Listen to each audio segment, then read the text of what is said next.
Isaac Turner had been fishing the remote waters of Kodiak Island for over 30 years, but October 15, 2005 would be his last trip.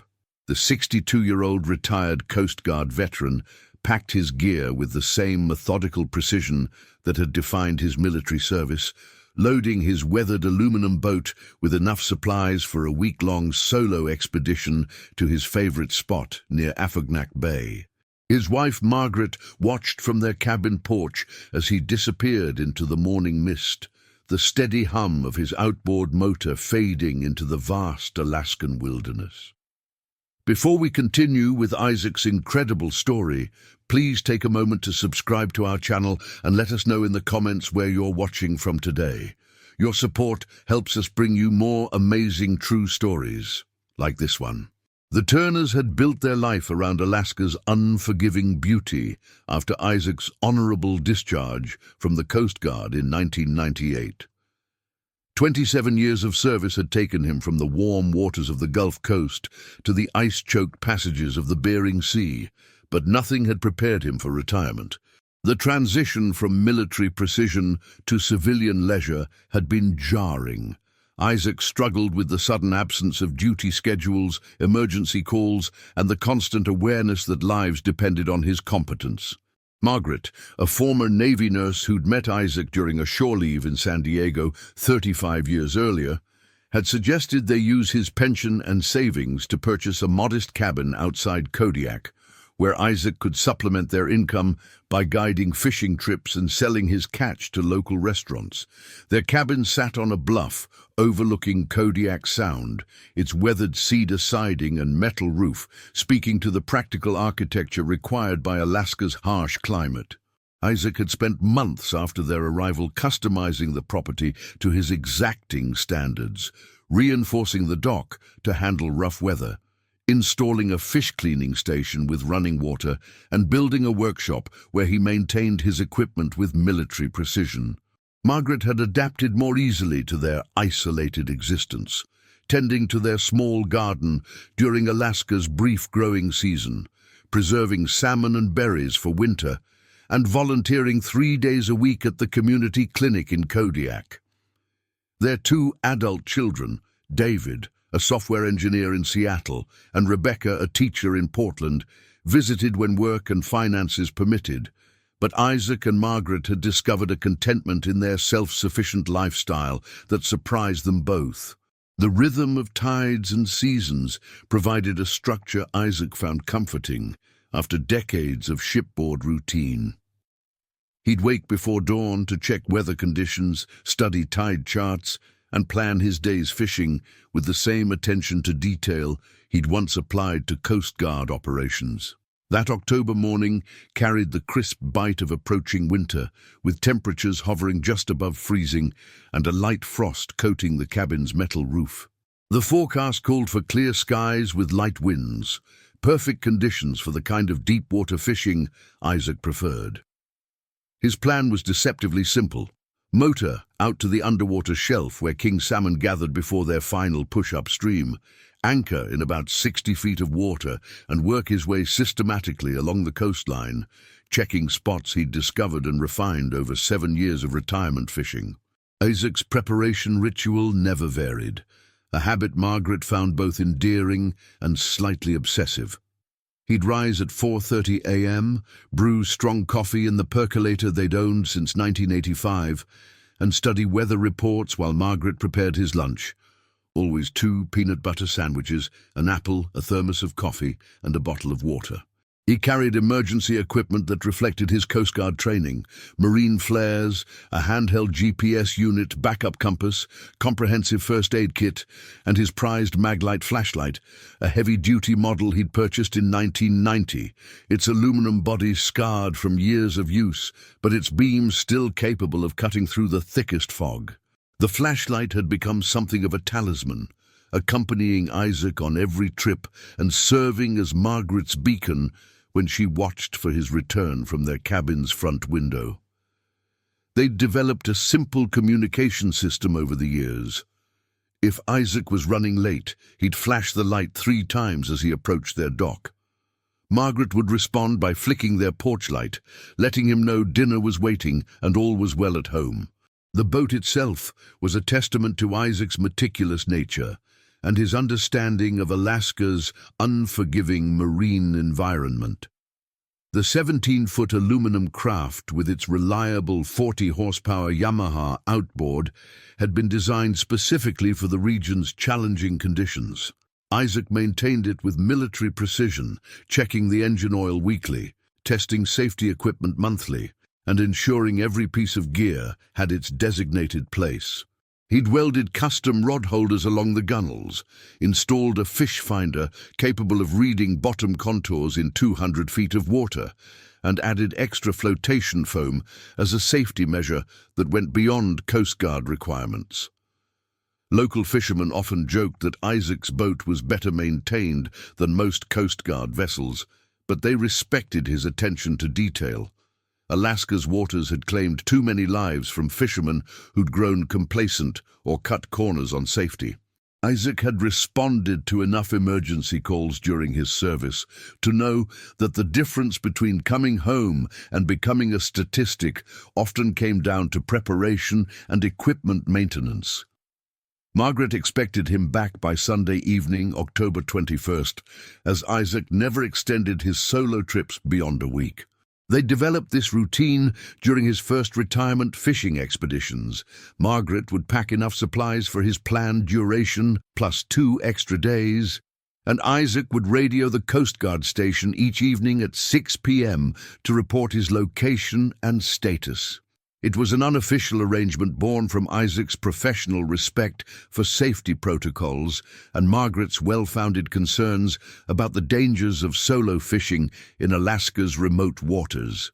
The Coast Guard operators, many of whom had served with Isaac, were happy to log his check-ins and appreciated his discipline in maintaining contact. When Monday's dawn broke grey and cold without any sign of his return, Margaret felt the familiar knot of anxiety that lived permanently in the stomach of every fisherman's wife. She'd waited through countless delayed returns over the years, equipment failures, weather delays, or simply the irresistible pull of productive fishing grounds that kept Isaac out an extra day or two. But Isaac had never missed his evening radio check-ins during 7 years of retirement fishing, and he'd never extended a trip without sending word through the Coast Guard station. By 8 a.m., with still no contact and no sign of Isaac's boat on the horizon, Margaret made the call she dreaded for years. Her hands shook as she dialed the Coast Guard station where Isaac had served his final tour of duty. The duty officer who answered the phone knew Isaac personally and immediately grasped the seriousness of the situation. Isaac Turner wasn't the type of man who'd worry his wife unnecessarily or ignore safety protocols he'd spent decades enforcing. The response was immediate and comprehensive, reflecting both professional obligation and personal concern for a respected former colleague. Search and rescue teams launched within 2 hours of Margaret's call, deploying 2 MH-60 Jayhawk helicopters and 3 47-foot motor lifeboats across hundreds of square miles of treacherous waters. The search grid encompassed Isaac's intended fishing areas, plus a wide margin for drift, navigational error, and the possibility that mechanical problems had forced him to seek shelter in unfamiliar waters. Coast Guard pilots who'd served with Isaac joined the effort without being asked, their familiarity with his habits and capabilities adding crucial insight to the operation. They knew Isaac's favorite fishing spots, understood his decision-making process in dangerous weather, and could predict where he might seek shelter if his engine failed or conditions deteriorated. They searched with the intensity reserved for missing fellow servicemen, understanding that Isaac Turner would never abandon his boat voluntarily unless circumstances were genuinely dire. The initial search focused on Isaac's planned route and known fishing areas, but as hours passed without any sign of wreckage or distress signals, the operation expanded to cover alternative scenarios. Perhaps Isaac had suffered a medical emergency and drifted unconscious. Maybe his radio had failed, leaving him unable to call for help. The possibilities were endless and terrifying, each one carrying the weight of lives the Coast Guard had been unable to save in Alaska's unforgiving waters. They found his boat 3 days later on October 18th, anchored in a protected cove near Kodiak Island, roughly 40 miles northwest of Isaac's planned fishing location. The discovery site immediately puzzled investigators and search coordinators. The cove was well known to local fishermen as a safe harbor during storms, with deep water close to shore and natural windbreaks that could shelter vessels during the worst weather. But it wasn't a fishing destination. The rocky bottom was unsuitable for the kind of salmon fishing Isaac preferred, and the area was generally avoided except during emergencies. More puzzling was the boat's condition when the search team found it. The vessel appeared completely undisturbed, as if Isaac had simply stepped away moments before their arrival. His fishing gear was properly stowed. The engine showed no signs of mechanical problems, and his safety equipment remained in its designated locations. The boat's anchor was properly set, suggesting Isaac had chosen this location deliberately rather than drifting there helplessly. But there was no sign of Isaac himself. No blood, no evidence of struggle, no indication of what might have prompted him to leave his boat in this remote location. The search team conducted a thorough examination of the surrounding area, checking nearby beaches for any sign that Isaac had made it to shore. They found nothing. No footprints in the sand, no abandoned equipment, no trace that Isaac Turner had ever set foot on land. The cove's rocky shoreline showed no evidence of a boat grounding or emergency landing. It was as if Isaac had simply vanished from his properly anchored boat while it sat safely in protected waters. Coast Guard investigators interviewed Margaret extensively over the following days, documenting Isaac's habits, mental state, and any factors that might explain his disappearance. Margaret insisted her husband had shown no signs of depression or suicidal thoughts in the weeks leading up to his fishing trip. Their marriage was solid after 35 years. Their finances were stable thanks to Isaac's pension and their modest lifestyle, and Isaac had been looking forward to their upcoming trip to visit their daughter Rebecca in Portland for Thanksgiving. Margaret showed investigators Isaac's workshop, where his meticulous records revealed a man planning for the future rather than contemplating ending his life. He'd recently purchased new winter fishing gear for the upcoming ice fishing season, ordered parts for a minor engine repair scheduled for spring, and had been researching new fishing locations he wanted to try the following summer. These weren't the actions of someone planning to disappear or harm himself. The official search was suspended on November 2nd after covering over 2,000 square miles of ocean and coastline. The Coast Guard had deployed every available resource, including fixed-wing aircraft borrowed from other districts, volunteer boats from the local fishing community, and dive teams that checked underwater hazards near the discovery site. Despite their exhaustive efforts, they found no additional clues about Isaac Turner's fate, but Margaret refused to accept that her husband was gone forever. She filed missing person reports with every law enforcement agency in Alaska, contacted private investigators despite their limited resources, and even consulted psychics despite her lifelong skepticism about supernatural claims. She maintained Isaac's boat exactly as the Coast Guard had returned it to her, paying registration fees and insurance premiums year after year in case he somehow returned and needed his vessel. Local fishermen, many of whom had known Isaac personally, conducted their own informal searches whenever they worked in areas where he might have gone. They checked remote beaches, investigated reports of strange debris, and kept watch for any sign of the missing Coast Guard veteran. The fishing community in Kodiak was tight-knit, bound together by shared dangers and mutual dependence, and they didn't abandon their own easily. Years passed with agonizing slowness for Margaret. She aged alone in their cabin, maintaining Isaac's routines as if he might return at any moment. His coffee cup remained on the kitchen table, his reading glasses folded beside his favorite chair, his clothes hanging in their shared closet. Friends and family urged her to move on, to sell the cabin and relocate closer to her children, but Margaret couldn't bear to leave the place where Isaac might come looking for her. Detective Amanda Foster had spent 8 years with the Alaska State Troopers when the Turner case crossed her desk in late 2024, assigned to her as part of the state's renewed effort to apply modern technology to cold cases. Foster specialized in missing persons investigations, with a particular focus on cases that had gone unsolved despite extensive initial efforts. She'd successfully closed 11 cold cases in 3 years by re-examining evidence with fresh eyes and advanced forensic techniques that hadn't been available to the original investigators. The Turner file was thick with documentation: Coast Guard search records, witness statements, evidence logs, and hundreds of photographs taken during the investigation. But Foster approached it with the systematic methodology that had made her successful with other cold cases. She began by creating a comprehensive timeline of Isaac's final days, cross-referencing weather records, boat traffic data, and any reports of unusual activity in the areas where Isaac had been fishing. Foster's first step was always the same: interview family members with fresh perspective, looking for details that might have seemed insignificant years earlier but could prove crucial with the benefit of hindsight and new investigative techniques. Margaret Turner was now 79 years old, her health compromised by diabetes and arthritis, but her memory remained sharp regarding every detail of her husband's disappearance.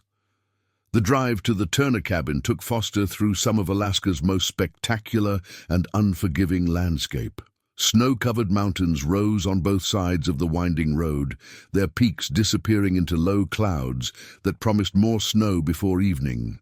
The isolation was profound. Foster drove for 30 minutes without seeing another vehicle or any sign of human habitation beyond the occasional hunting cabin or fishing camp.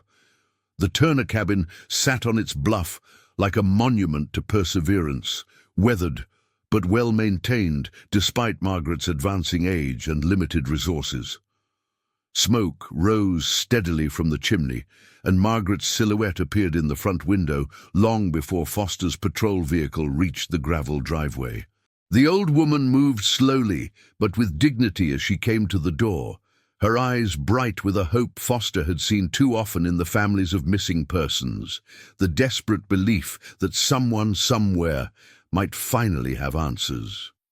Margaret led Foster into a living room that had been transformed into an informal archive dedicated to Isaac's disappearance. Cardboard boxes lined the walls, each carefully labeled with dates and categories: search records, witness statements, correspondence with agencies, newspaper articles.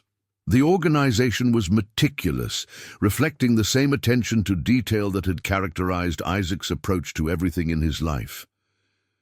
"I never stopped believing someone would find him," Margaret whispered, her arthritic hands trembling as she pulled out a folder marked Isaac, Year 19.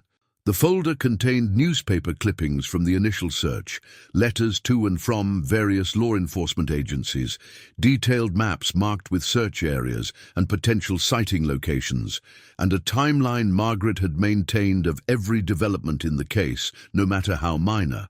Foster spent hours reviewing the original investigation files, impressed by the thoroughness of the Coast Guard's efforts, but also noting opportunities that modern technology might provide.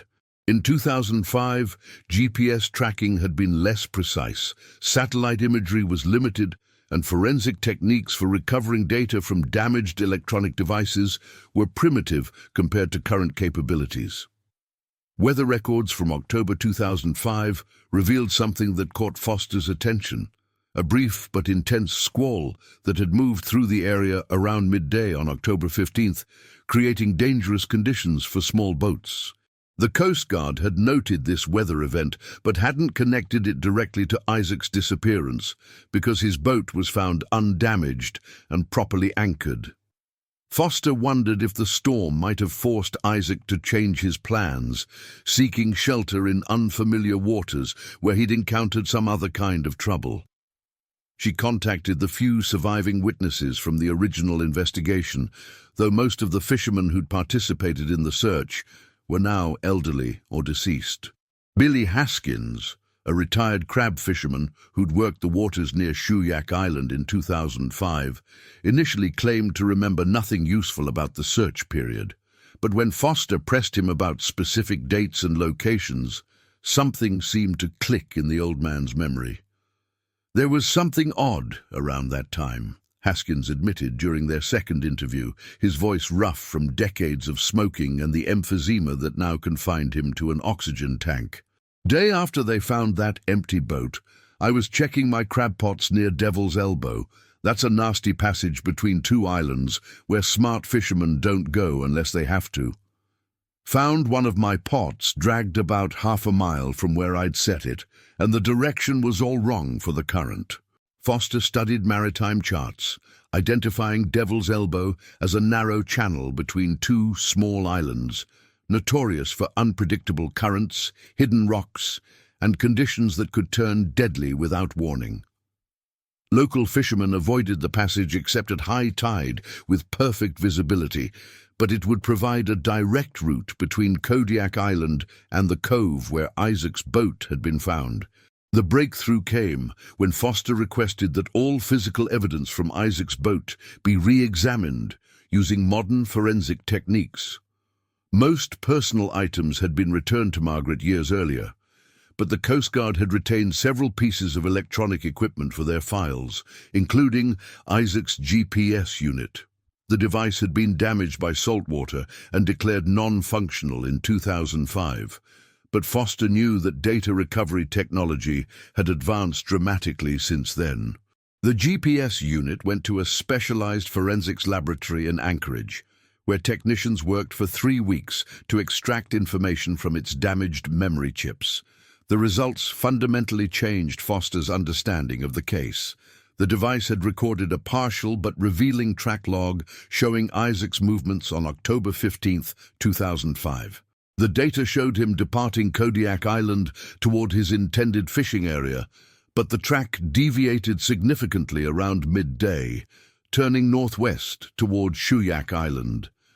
Most significantly, the GPS showed Isaac's boat had stopped for approximately 3 hours in Devil's Elbow Passage, exactly where Billy Haskins had found his displaced crab pot. The timing of this stop corresponded with the squall that had moved through the area, suggesting Isaac had been caught in the dangerous passage during deteriorating weather conditions. But the GPS data revealed something even more important. After the 3-hour stop, Isaac's boat had continued to the protected cove, where it was eventually found, arriving there at 4:47 p.m. on October 15th. This meant Isaac had survived whatever happened in Devil's Elbow and successfully navigated to safety. The question remained, what had occurred during those 3 hours, and what had happened to Isaac after reaching the shelter of the cove? Foster organized a diving expedition to search Devil's Elbow Passage, focusing on the exact coordinates where Isaac's GPS had recorded his mysterious stop. The operation required professional technical divers experienced in Alaska's challenging underwater conditions, strong currents, near-freezing water temperatures, and limited visibility that could disorient even experienced professionals. Rick Paulson, the dive team leader, had worked underwater recovery operations in Alaska for 15 years. He understood the dangers of Devil's Elbow Passage and insisted on using only his most experienced divers for the search. They could work only during brief windows when tidal conditions aligned with calm surface weather, and even then, bottom time was limited by the extreme conditions. On the second day of diving operations, Paulson made a discovery that sent shockwaves through the investigation. Wedged beneath a large boulder in 30 feet of water, partially buried by years of sediment accumulation, His lights illuminated a waterproof tackle box that matched Margaret's detailed description of equipment Isaac always carried on his fishing trips. Inside the box, preserved by its watertight seal, divers found Isaac's wallet with his driver's license and Coast Guard ID card, his grandfather's compass, a family heirloom Isaac had treasured, several expensive fishing lures, and a waterproof notebook containing Isaac's meticulous records of successful fishing locations, complete with GPS coordinates, tide conditions, and detailed notes about technique and equipment. More significantly, the dive team found unmistakable evidence of a boat collision with the rocky outcropping that gave Devil's Elbow its ominous name. Fresh scrape marks on the rocks contained traces of aluminum paint and metal fragments that would later prove to match samples from Isaac's boat. The collision had occurred with considerable force, suggesting Isaac had been caught off guard by the squall and driven into the rocks by wind, current, or both. Foster's theory began to take shape. Isaac had been caught in Devil's Elbow during the midday squall, his boat driven into the rocks with enough force to throw his tackle box overboard and cause significant damage to the hull. The 3-hour delay recorded by his GPS represented time spent assessing damage, making emergency repairs, and waiting for weather conditions to improve enough to attempt the dangerous passage to open water. But this scenario raised new questions. If Isaac had managed to repair his boat sufficiently to reach the protected cove, why hadn't he continued home? His boat had been found in perfect condition, showing no signs of collision damage. How had he managed such extensive repairs in the middle of a storm? And what had ultimately prevented his return to Margaret? The answer came when Foster asked to examine Isaac's boat, which Margaret had preserved in a storage building behind their cabin for 19 years. Margaret had refused numerous offers to purchase the vessel, maintaining it exactly as the Coast Guard had returned it to her. She'd even continued paying registration fees and insurance premiums, explaining to neighbors that Isaac might need the boat when he returned. Foster's examination revealed something extraordinary that had somehow escaped detection for nearly 2 decades. While the boat showed no obvious signs of collision damage, close inspection under bright lights revealed several small aluminum patches along the hull's waterline. These repairs had been made with remarkable skill and painted over so carefully they were nearly invisible unless you knew exactly where to look. More importantly, these patches were not mentioned anywhere in the Coast Guard's detailed documentation of the boat's condition when they discovered it anchored in the cove. This meant the repairs had been made after the boat was found, but by whom and why? When Foster confronted Margaret with this discovery, showing her photographs of the hidden patches and asking for an explanation, the elderly woman's composure finally crumbled. Through 19 years of interviews, investigations, and crushing loneliness, Margaret had never revealed the secret that had shaped every day of her widowhood. Isaac hadn't simply vanished on October 15, 2005. He had returned home. Margaret's confession poured out through tears and trembling hands, the words coming in a rush as if a dam had finally burst after years of careful construction. Isaac had made it back to their cabin on the evening of October 18th, just hours after the Coast Guard had officially suspended their search and declared him missing. But he hadn't returned as the healthy, competent man who'd left 3 days earlier. Isaac had been barely conscious when he'd managed to tie his boat to their dock, his face grey with pain and exhaustion. Margaret's nursing training immediately recognized the symptoms of severe internal bleeding. His abdomen was distended, his pulse rapid and weak, his skin cold and clammy despite the physical effort of navigating home. The collision in Devil's Elbow had caused injuries that were beyond the scope of first aid, and in their remote location, hours from the nearest medical facility, Isaac was dying. "He made me promise," Margaret sobbed, her words barely audible through her grief. 30 years in the Coast Guard, and he'd made what he called a rookie mistake, trying to beat a storm through Devil's Elbow when he should have known better. He couldn't bear the thought of people learning he'd been careless, that his reputation would be damaged by one moment of poor judgment. Isaac had used his final reserves of strength to make Margaret understand what he needed from her. He'd spent his last day patching the collision damage on his boat with aluminum stock from his workshop, carefully matching the paint to hide evidence of his accident.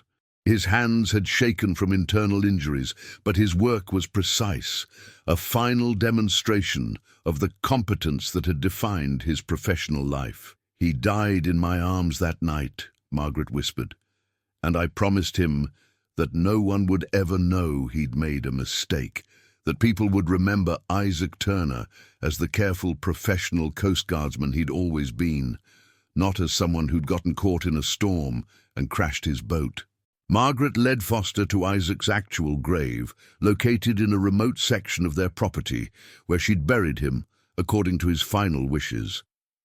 A small stone cairn marked the spot, carefully arranged to appear like a natural rock formation to any casual observer. Margaret had visited the grave every day for 19 years, leaving small offerings and talking to Isaac about their children, the investigation that continued in his name, and the loneliness that had defined her life since his death. She'd aged alone with her terrible secret, turning down marriage proposals from lonely widowers in their small community and rejecting her children's increasingly urgent pleas to move closer to family. David and Rebecca had attributed their mother's stubbornness to grief and the natural reluctance of elderly people to leave familiar surroundings. They'd never suspected that Margaret was bound to the cabin by a promise made to their dying father. The final piece of the puzzle involved the mysterious flashlight that had prompted Foster's investigation of the cold case. Isaac's maglite, the heavy-duty model that had accompanied him on thousands of fishing trips, had become the centerpiece of Margaret's nightly ritual of remembrance. Every evening for 19 years, she'd positioned the flashlight on their cabin's front porch and aimed its powerful beam toward Kodiak Sound. The ritual recreated the signal system Isaac and Margaret had used during his fishing trips. If he was running late, he'd flash the light 3 times as he approached their dock, and Margaret would respond by flickering their porch light to let him know all was well at home. After his death, Margaret had continued the tradition alone, using the flashlight to call Isaac home each night, its beam visible for miles across the dark water.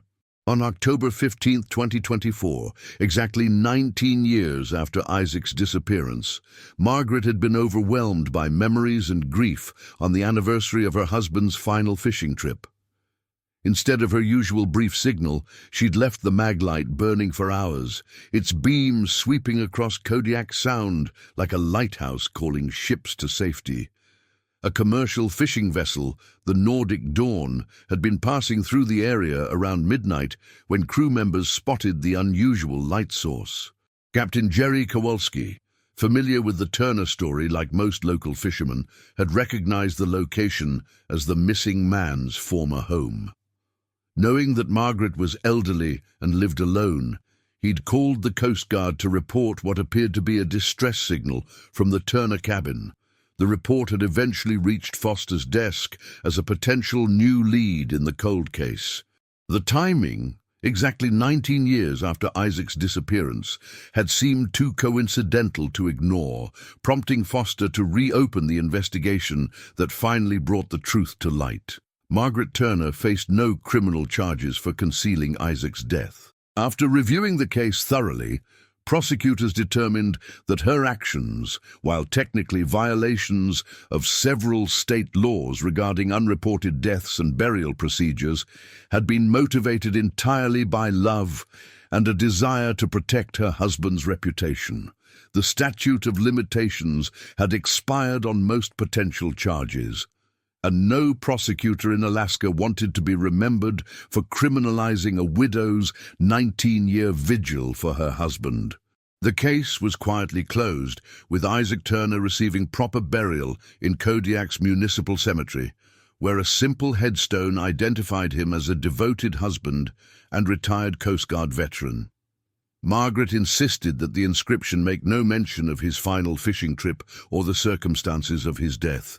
She wanted him remembered as she'd always known him, competent, professional, and dedicated to the safety of others. Margaret lived only 6 more months after Isaac's reburial, as if the secret she'd carried for nearly 2 decades had been the only thing sustaining her life. She died peacefully in her sleep on a spring morning, and neighbors found her wearing Isaac's Coast Guard uniform jacket, his compass clutched in her hands. David and Rebecca buried their mother beside their father, finally reuniting the couple who'd spent their last years separated by Margaret's promise and Isaac's pride. The Turner case became legendary among Alaska law enforcement agencies, studied in training academies as an example of how human emotions and family loyalty could complicate even the most straightforward investigations. Detective Foster kept Isaac's grandfather's compass on her desk as a reminder that behind every missing person case lay real people making impossible choices under unimaginable pressure. The compass still pointed true north, just as Isaac and Margaret's love had remained constant through decades of military service, retirement, tragedy, and the long, lonely years that followed.